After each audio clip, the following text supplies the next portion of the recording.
Hello and welcome back to Crypto Saving Expert, where we talk about the latest cryptocurrency news and we take a look at the markets so that we all know exactly what is happening. This is about the 5th day in a row that I've played that on loud.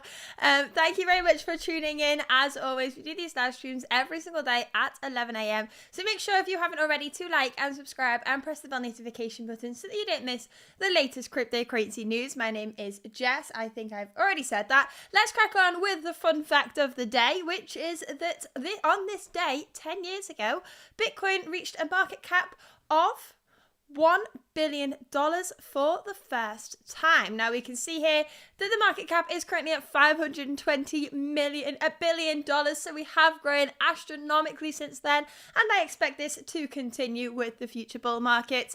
Just a little fun fact to start today's stream. Let's take a look at the price of Bitcoin and the price of Ethereum to see what's going on here. Bitcoin is currently at just below $27,000 and Ethereum is set at $1,723. So in the last 24 hours, they have seen a move to the downside. I'm sure you're all aware why. We will discuss that in today's news. So let's get straight into it. We have, first of all, in the news, Binance opens a new regional blockchain hub in Georgia. Now, this was reported 20 hours ago. Binance breaking into new regions.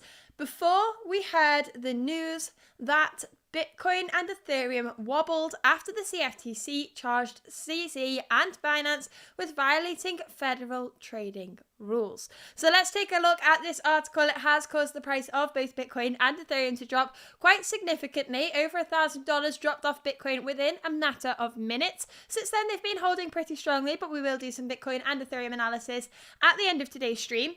Let's take a look at this article and then we'll take a look at the charges in a little bit more detail. And finally, we'll take a look at CZ's response to this. So very interesting news here to start the day. Make sure if you haven't already to like and subscribe and press the bell notification button so you don't miss the latest cryptocurrency news. We're on a mission to get to 2,800 subscribers by the end of the week. So please help us on our mission to do so. I've just checked in the chat. James says, "Morning, Jess. Your lip is synced." I know, finally. We've changed the software we were using. It just wasn't working for us. Please let me know if in the last couple of days any of you have struggled with the connection on the stream. I don't know if that has become a problem just because it was struggling to connect before we went live this morning. So I just want to check on that. Let's take a look at this news anyway though and see what is happening here. First of all, we have Bitcoin and Ethereum and the entire spectrum of cryptocurrencies have undergone a significant market dip after the CFTC announced that it was charging Binance and its CEO and a former top executive for violating trading rules. Before the news broke, Bitcoin was trading at $27,900 and Ethereum was trading at $1,760. The two digital assets then dipped by around 5% due to the news. So the CFTC has filed a civil complaint in the US District Court for the Northern District of Illinois, charging CZ 3 entities that operate Binance and Samuel Lim, a former CCO, at the exchange, with numerous violations of the Commodity Exchange Act and CFTC regulations. So the CFTC further accused the defendants of knowingly disregarding applicable provisions of the CEA while engaging in a calculated strategy of regulatory arbitrage to their commercial benefit. So essentially, Binance and CZ have been charged by the CFTC. Let's take a look at those charges in a little bit more detail. To see what's happening here, first of all, we can see here Binance has traded on its own platform through approximately 300 house accounts that are all directly or indirectly related to CZ. If we take a look further into these charges, we can see here that Binance does not disclose to its customers that Binance is trading in its own markets in its terms of use or elsewhere, consistent with its apparent attempt to keep its proprietary trading activity on its own market top secret. Binance has refused to respond to Commission-issued investigative subpoenas seeking information concerning its proprietary trading activity on Binance, including transaction data and communications among the members of the Binance Quant Desk. On information and belief, Binance has not subjected the trading activity of Merit Peak and approximately 300 house accounts to any anti-fraud or anti-manipulation surveillance or controls, and to the extent Binance purports to have required its officers, employees, and agents to abide by a relatively new insider trading policy. Binance's approximately 300 house accounts are exempt from this policy. So what we are seeing within these charges, essentially, let me see that I can see the chat clearly. What we are seeing within these charges is they are being accused of insider trading. They are being accused of having 300 accounts that are not subject to Binance's anti-manipulation surveillance or anti-fraud surveillance or controls. So essentially, the accusations being made here is that Binance has access to a huge amount of information that is not available to the general public. When we use a centralized exchange, we are placing orders, we are placing limit orders and market orders, and we are placing stop losses, and they can see our liquidation points as well. When a centralized exchange has all of this data, it can be speculated that they could use that data to their own benefit. If they manage to liquidate enough positions, they could cause the prices of the assets to move quite significantly, and if they know that's going to happen because they force the markets in that direction, they can profit from that greatly. Now, this is an accusation that has been created and pushed upon many different centralized exchanges over the years. CZ has come back from this and said this is not the case for Binance. Now, I would like to point out that Binance are always a company that try and follow regulations in the correct way, or seem to, that's probably a better way to say this. They always try and follow the regulations so that it continues to build the cryptocurrency industry and help it grow. So they've come back from this. Let's take a look at this. If you want to see this in more detail, I will drop it in the chat for those of you that are interested in this. We've seen CZ's response to the CFTC complaint. So today, the CFTC filed an unexpected and disappointing civil complaint, despite our working cooperatively with the CFTC for over 2 years. Upon an initial review, the complaint appears to contain an incomplete recitation of facts, and we do not agree with the characterization of many of the issues alleged in the complaint. While we will only be able to give full response in due time, we will address a few key points below. So, technology for compliance and US blocks. Binance.com has developed best-in-class technology to ensure compliance. Binance.com is the first global exchange to implement a mandatory KYC program and remains today to have one of the highest standards in KYC and AML. So that is one of the points that I would say prove that Binance are trying to follow the regulations closely so that they can continue to grow the industry. Let's take a look further down here. We can see here Binance is committed to transparency and cooperation with regulators and law enforcement. And then Binance currently has more than 750 people in their compliance teams, showing how they are trying to work with regulations as much as possible. We can see here they've got registrations and licenses, the highest number of licenses globally. This is the piece of information that we were just discussing here. So let's go into a little bit more detail on this one. Binance.com does not trade for profit or manipulate the market under any circumstances. Binance trades in a number of situations. Our revenues are in crypto. We do need to convert them from time to time to cover expenses in fiat or other cryptocurrencies. And we have affiliates that provide liquidity for less liquid pairs. These affiliates are monitored specifically not to have large profits. So what they're saying is they still need to make transactions, and this is what these alleged 300 accounts are for. They're to make transactions so Binance can still be operational as a company. But the fact that Binance has all of this data and they have not disclosed this information is what is causing the CFTC to create some speculation. Now, upon this news, CZ himself did tweet the number 4, which essentially he means if we get up Twitter on here, we can show this in today's stream. Let's pull this up over here, go to search CZ, and we will point out that he's pinned at the top of his profile on Twitter that 4 means ignore FUD, fake news and attacks. And we can see here that he tweeted last night, as soon as this note broke, the number 4. Interesting concept here, because the CFTC have charged Binance and CZ. So how much of this can be FUD? It is a fact now that they have been charged, but it could be that their charges are incorrect and CZ is pushing for us all to believe that scenario. We know that the US government are charging different cryptocurrency exchanges all around the world, or cryptocurrency based companies, trying to disrupt the space as much as possible. And whether anything comes to light from these those charges will be a different matter, and this is what CZ is trying to get across essentially throughout this tweet. But we can see here that he said he personally has 2 accounts on Binance, one for Binance Card, one for holding crypto holdings. I eat our own dog food and store my crypto on Binance.com. I also need to convert crypto from time to time to pay for my personal expenses or for the card. So Binance.com has a 90-day no-day trading rule for employees, meaning you are not allowed to sell a coin within 90 days of your most recent buy or vice versa. Interesting concept there.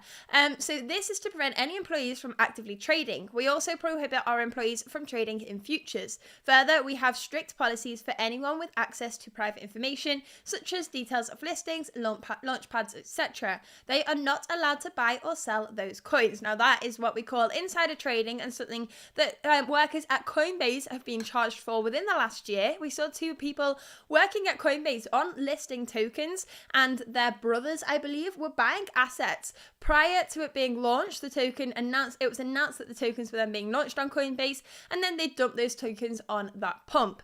So that is essentially what insider trading is, and they did get charged for that. I don't imagine that CZ and Binance are stupid enough to think they can get away with this, but I understand that it is a tempting scenario. Those gains can be quite big. People can make huge amounts of money from doing so, but it's insider trading, and the risk of jail, I wouldn't say is worth it. We can see here, I observe these policies myself strictly. I also never participate in Binance Launchpad, earn margin or futures. I know the best use of my time is to build a solid platform that service our users.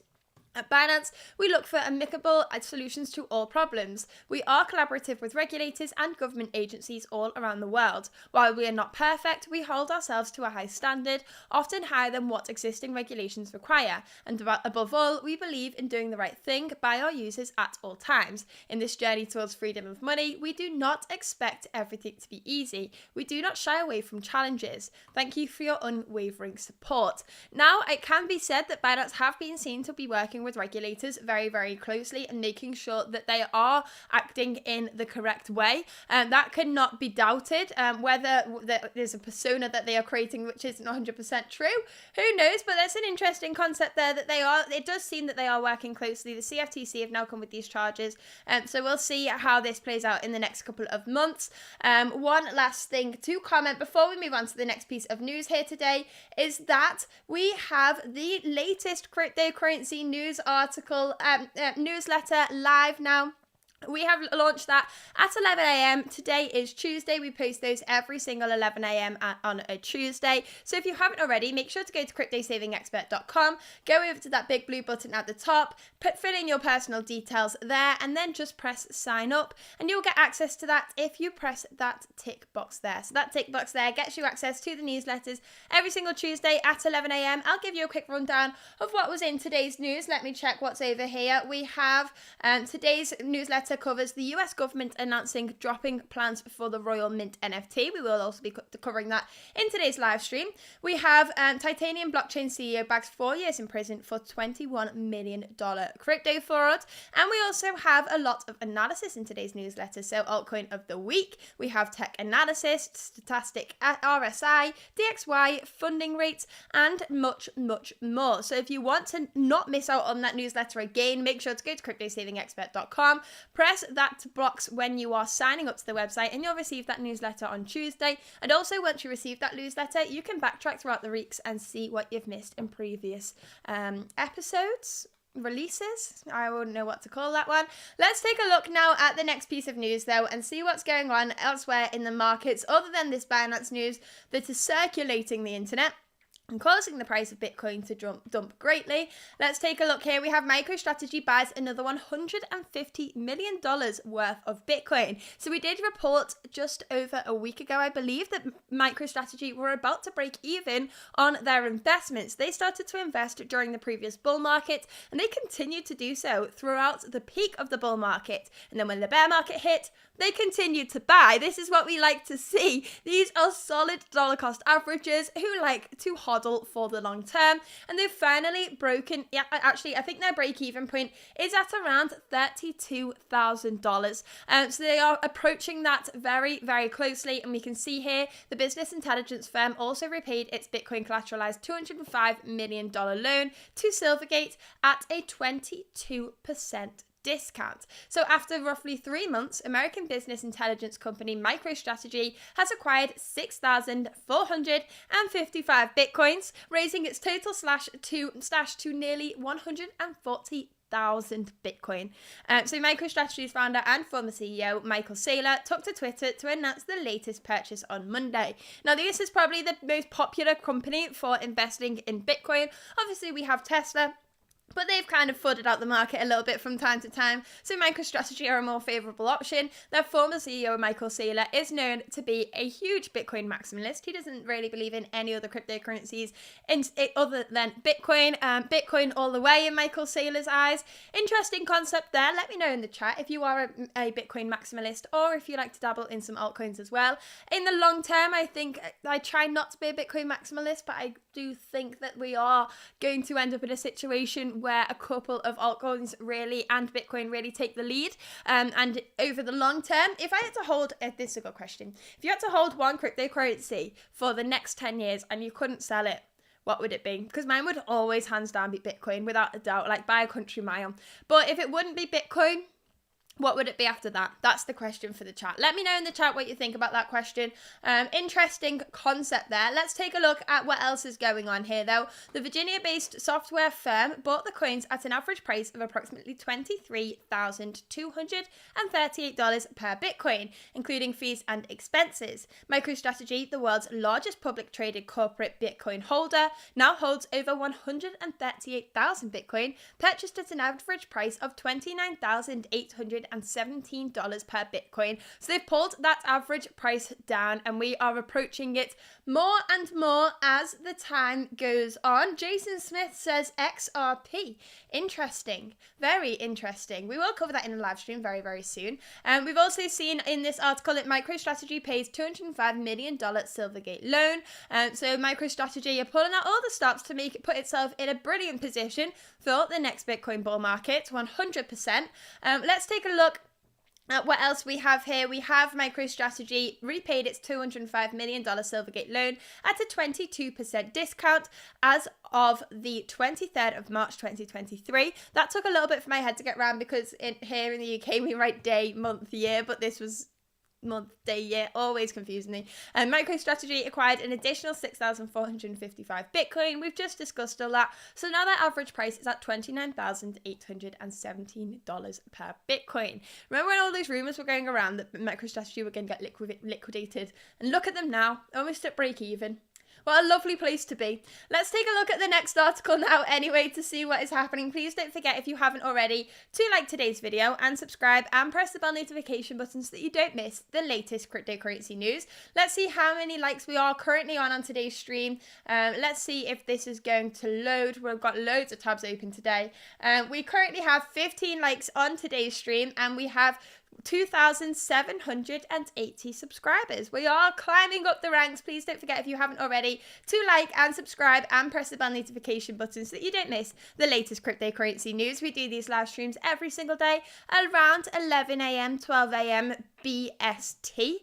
So please don't forget to press that bell notification button or just follow us on Twitter every single day on Twitter. If we go to the Crypto Saving Expert Twitter page, you can see we put out a tweet with the link to the video. So if you go over to Twitter, press follow and turn on bell notifications, you will never miss these live streams and these brilliant updates, if I do say so in my biased opinion. Let's take a look at the next article here. We have Chinese banks welcome crypto firms in Hong Kong following ban in mainland.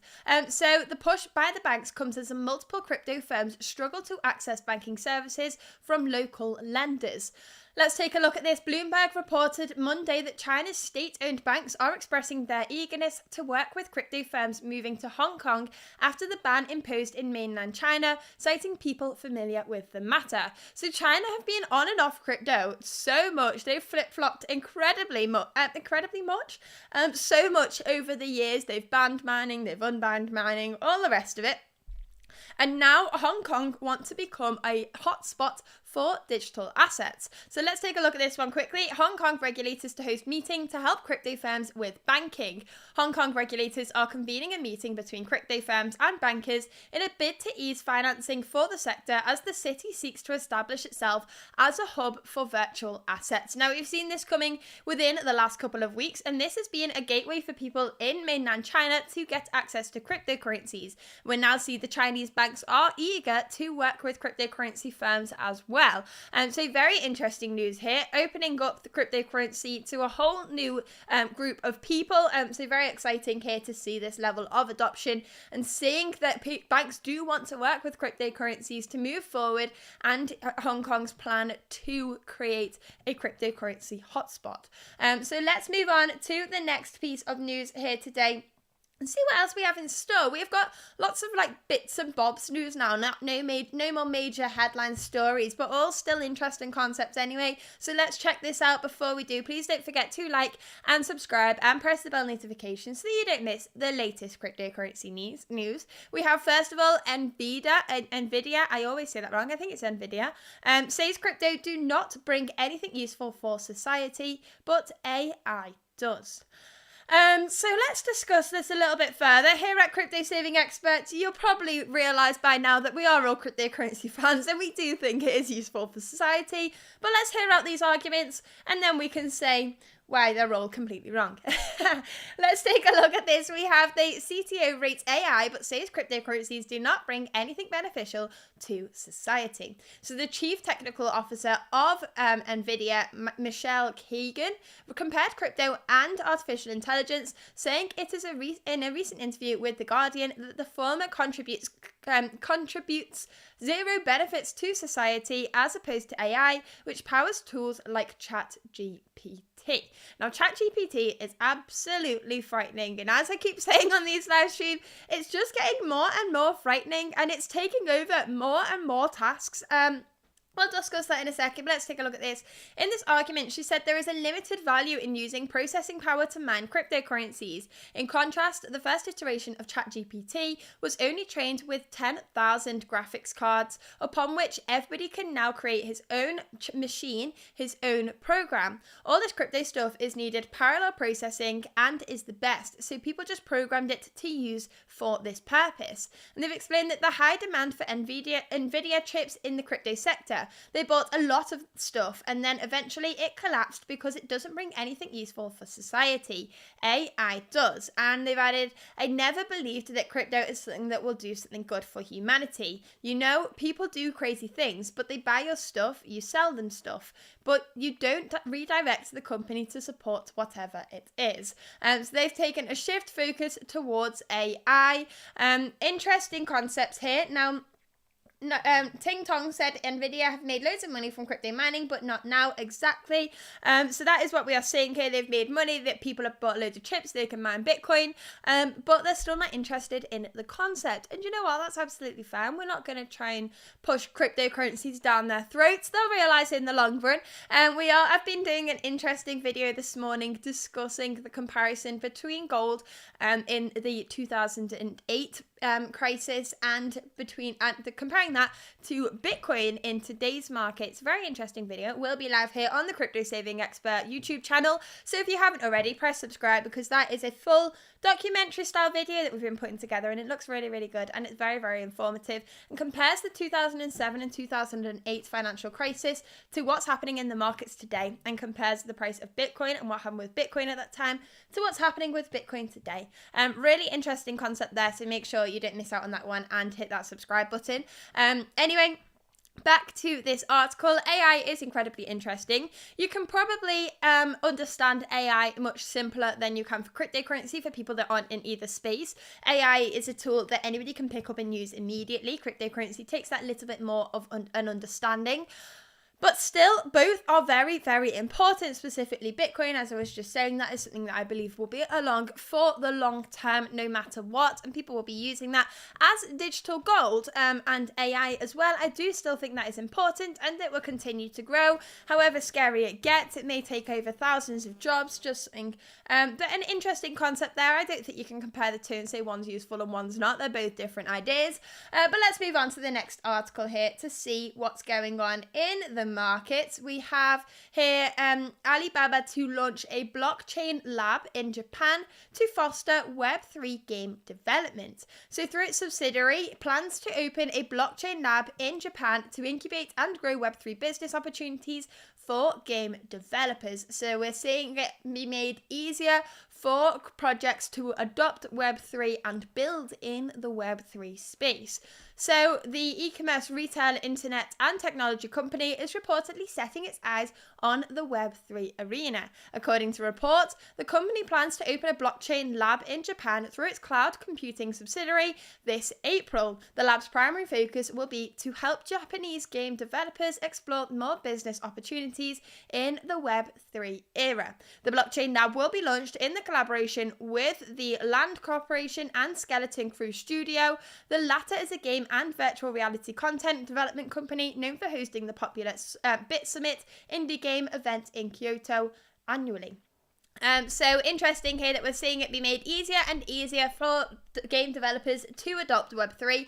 Interesting concepts. Let's move on to the next one. We have a huge amount of news today. As I said, it's just like bits and bobs.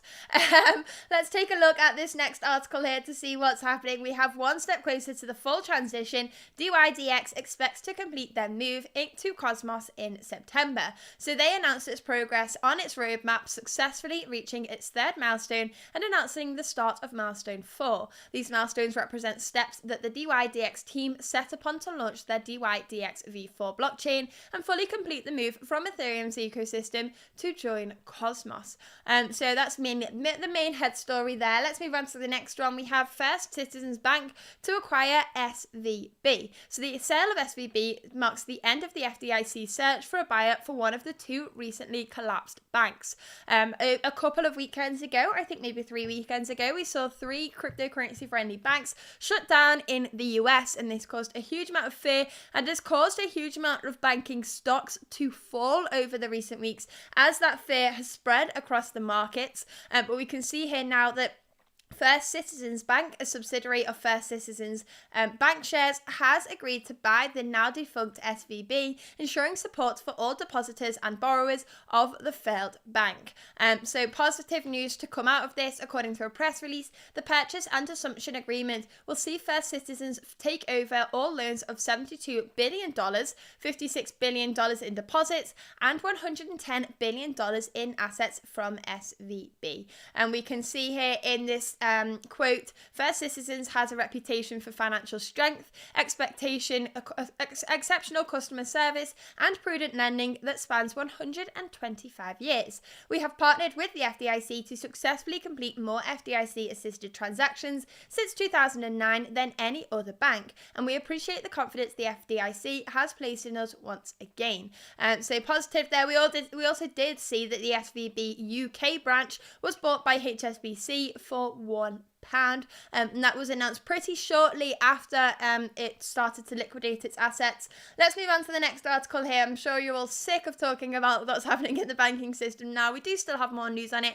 As I just said, we have a very interesting article coming out hopefully this week, which discusses the difference between the 2008 financial crisis and what's happening within the banking sector right now, the value of gold around that time, and the value of Bitcoin right now, comparing the two. So if you want to take a watch of that very in-depth video, please don't forget to like and subscribe and press the bell notification button so that you don't miss the latest cryptocurrency news. As I said, we do these live streams every single day at around 11 to 12 BST in the morning time. The Crypto Morning News Show, the best crypto morning news show out there, so make sure to subscribe and press that bell notification button. Also, could you please let me know in the chat if the connection is okay or if I keep chopping out, because that is looking like it could be a concern on my end. But just let me know in the chat if everything is running smoothly. Thank you very much. On the next article here, we have ThorChain preemptively paused globally amid potential vulnerability alert. So they've suspended their trading amid reports of vulnerabilities that could impact the network. A cross-chain cryptocurrency trading blockchain was halted globally over the past few hours following reports of a security vulnerability that could affect the network. And we can see here there are claims of a potential vulnerability with a ThorChain dependency that may affect ThorChain. Though the validity of the claims is yet to be assessed and verified, trading was preemptively suspended out of an abundance of caution. So that is what we are seeing there. Let's move on to the next article. This live stream is going on for an incredibly long time because we have a huge amount of news today. The writers have been working hard to pump out all of the news over the last 24 hours, so we have a lot to discuss. SBF lawyers and prosecutors reach new bail agreement. So SBF has been on bail for a long period of time and his bail was a $250 million bond package. Let's take a look at this. They have reached a new agreement on the bail conditions for the disgraced founder of FTX, who was released to house arrest on a $250 million bond package in December, pending court trials on criminal charges. So according to the report, the new bail agreement needs to be approved by the presiding judge, US District Judge Lewis Kaplan, to become effective. Now, SBF went out on bail in December, as we've just read, and since then there's been a couple of issues. He's been accused of trying to tamper with evidence, trying to discuss the hearing, the courts, what's the word? Discussing the case with some what's the word when they talk into the thing, that didn't make any sense, did it? People that are going to speak at the case, I really can't think of the word. People are going to go and give their evidence. He's trying to tamper with that evidence. He's trying to discuss with those people and make them change their stories. We've also seen him use VPNs and talk over Telegram, which has been banned. So he's had his bail bail, I'm not having luck today. A bail agreement changed a few times. He's been warned a couple of times, and now we have seen that he has a new revised bail conditions, and this came after the US District Judge said SBF deserved to be jailed pending trial. The judge said in February that SBF might have tampered with witness while out of bail. That is exactly what I was trying to say. Yeah, Sean's got it in the chat. It was a witness. I don't know why that word wouldn't come to my brain then. So the judge said that SBF may also have access to electronic devices in his parents' home, making monitoring his conduct difficult. However, attorneys from SBF and prosecutors have now agreed to restrict the indicted former founder from using any other electronic communication devices other than a phone and laptop, which will be monitored. According to Reuters, the phone has no internet capability and the laptop's functions are limited. SBF is only permitted to make voice calls and send text messages using the phone. According to a report, SBF's parents agreed not to bring prohibited devices into their homes. SBF will be ordered to submit the devices for a search if suspected of violating the new agreement. So if I just read that off the bat, it would have been much easier than trying to think of that. Essentially, what I was trying to say was SBF has now been on bail for a $250 million bond bail package, and he looks like he's been violating that. The courts want him to be in jail pending the trial, but the trial seems to have been pushed back a little bit further. It was originally meant to be in October, then it got pushed back. I'm not sure what date that is meant to be on now, but interesting to see if this actually comes to light and what happens to SBF this year, whether something will happen to him in 2023 or he'll continue to just live his life in his nice palace in the Bahamas. Let's move on to the next article here.